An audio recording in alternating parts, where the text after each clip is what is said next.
Did you know that 1 in 5 of every single startups fail within their first 5 years in the United States? That's insane. That's 25% of every single startup, or 20% of every single startup fails, which is it's fucked to think about. Like, it's crazy. And a lot of the reasons as to why I personally believe that most businesses fail within their first 5 years is because they just don't have a system in place and they don't have a product. They'll have, I guess, their product will suck a lot of the times too, and they'll raise money, they'll raise capital. Like, there's multiple reasons as to why it goes about it, but I think most of people's problems would be solved if they had a really, really good product or a really, really good service. And that's really what it comes down to. If you have a good service and you have a good product, everything else will kind of just fall into place. If you want to scale, there are other things that go into it. Like, you need to have systems and processes in place, which you can kind of add as you progress and as you grow. But for the most part, the reason as to why people don't even get to the point where they can add a system or a process in place is because their product fucking sucks. And let's just say that you do add a system and a process to a shitty product, then like it's gonna be like you're gonna be spending most of your time acquiring clients and just focusing on acquisition. Versus in contrast, if you had a really, really good system and a really, really good product that you can systematize, it's gonna sell itself. Like, you won't have to focus so much on acquiring clients because a good product sells itself. Like, you'll referrals. Like, for example, for our business, we have one of the best services in the world. We are very high ticket, but we help businesses get as many organic views as possible and convert all those viewers into paying clients with funnels. So it's a really, really good fucking service.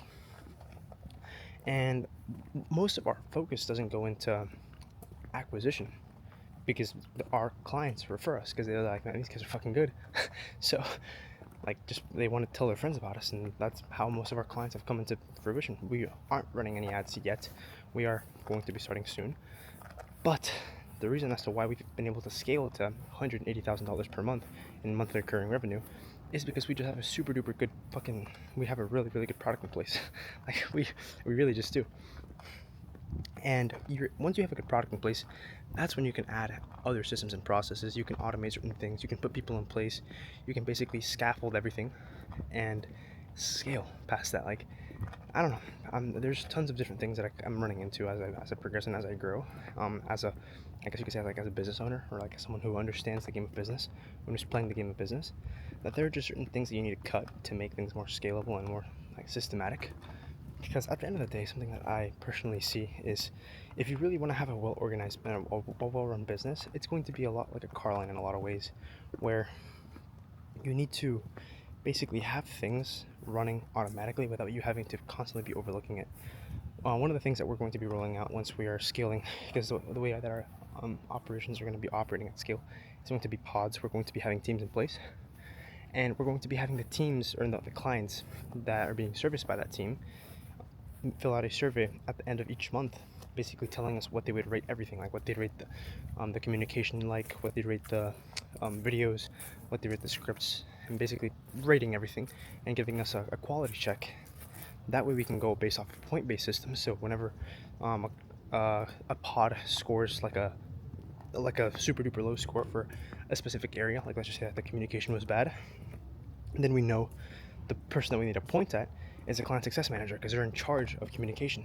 So that's just it's an example of something that is a system that you can incorporate at scale. But it's pointless to add a system to something that fucking sucks. Like, it'd be useless to add like a super duper like in-depth system and super duper like in-depth process to a product that just sucked. Because at the end of the day, it's gonna take a lot more like mental energy and mental effort into making a system and the process for acquiring people or acquiring clients. And I would much rather just put that time and effort into bettering the service and having a more systematic approach to actually servicing people at scale. And then on top of that, something else that is extremely important for our agency is acquiring talent. Because at the end of the day, our agency model kind of comes down to how good our talent is. So in a sense, we are a talent acquisition model where, yes, we focus a lot on getting like very, very pristine clients that, we charge them basically low 5 figures per month. And in order to actually service those types of clients, because of how high ticket our ticket prices, we need the best talent in the world, which is exactly as how Goldman Sachs operates in a lot of ways, by having the best MBAs in place that they can just plug and play to all of the businesses that they have under their umbrella. So yeah, I don't know, kind of just rambling right now, but it's like it kind of just comes down to two main things: how good is your product and service, and how systematic, or yeah, how can you systemize the the process for you actually servicing clients. Because I mean, at the start, you're really just gonna be a high-paid employee, or like a, yeah, basically just uh, a self-employed person that earns a lot of money. Couldn't think of the words, but like at the start, that's exactly what it's gonna be. When you really start turning into a business, is whenever you start acquiring people who are doing the stuff for you, and whenever you start implementing systems and processes, and basically kind of pull yourself out and just focus on the higher leverage tasks and have something that is running without you, kind of like running on autopilot. So yeah, that's kind of like like a lot of the best business owners are always talking about how their business becomes a trap. Well, no, a lot of the best business owners are always like don't work as much as you think they do. Um, I have an example. Someone who a mentor of ours who's making like $200 million profit per year take home. Like he literally like takes home $200 million per year, which is insane. Yeah, I think he makes like 500 million in annual recurring revenue, which is it's fucked. Yeah, it's insane amounts of money. Um, he only works like probably a day a week. I'm sure there's other things that he's working on, but like in terms of like his main business, he only really works like one day a week. Kind of just goes to show how good of an operator he is.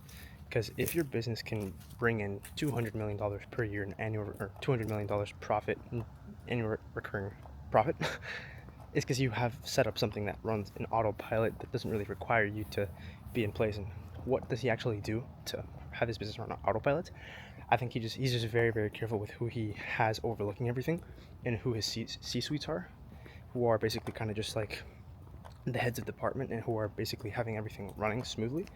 And then the systems and the processes that he has, and on top of that, he's curated all, and basically he has like an amazing glue that's setting it up, or that is keeping it all together, and that being his company culture. So yeah, and there's multiple things that go into the business. Something that we're actively trying to integrate to make our company culture just a lot more engraved is the pillars for our company culture, and those four being client results over anything, just show fucking results, in pursuit of excellence, and what's the fourth one? Yeah, those are the main things that I can remember. Yeah, in pursuit of excellence, client results over anything, just show fucking results, and there's a fourth one that I forgot. But basically having people kind of abide by those, and then I don't know, there's lots of different things that we're trying. Um, but I'm done. Yeah, I've already have for like 8 minutes. I'm done talking.